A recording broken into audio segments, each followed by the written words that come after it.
আছেন? আলহামদুলিল্লাহ ভালো। সবসময় কি বোরকা পরেন? সবসময় খুঁজেন যে এই বুরকা যে পর্দাটা মনে করেন করি। যাক, নামাজ পড়েন তো? করি।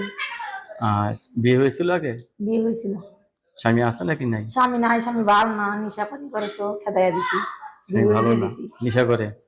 যাই হোক, দুষ্টগুলো থেকে শূন্যগুলো অনেক ভালো। হ্যাঁ, এইটাই নেশাপানি করে, মারধর করে, ও অত্যাচার করে, অশান্তি, কাজ কামে তো যাই না, মনে করেন এনি টাইম খালি জ্বালাতন করে। এখন কি আপনি নতুন করে সংসার করবেন? যদি ভাগ্যে থাকে বলবো। ছেলে যে বয়সের কোনো সমস্যা হবে নাকি? কোনো সমস্যা নাই, খালি নেশাপানি জুয়ো খেলা বাদ হইলে হইছে। অনেকে তো বউ আছে, বউর ভিতরে বিয়ে বহু না, একজনের সংসার ভাঙতে আমি চাই না। আপনি নিজে সংসার করতে চান? আমি নিজে সংসার করবো, এরকম একটা মানুষ চাই। ছেলে যে বয়সের, ছেলে যে বয়সের, যদি মন মানসিকতা ভালো হয়। লেখাপড়া করছেন কিছু? করছি হালকা হালকা লেখাপড়া করছেন। দর্শক, আপনার কথাগুলো শুনলেন, আপনি অত্যন্ত সরল সোজা মানুষ, আপনার সাথে কথা বলতে পারবেন। আপনার কাছে ধন্যবাদ।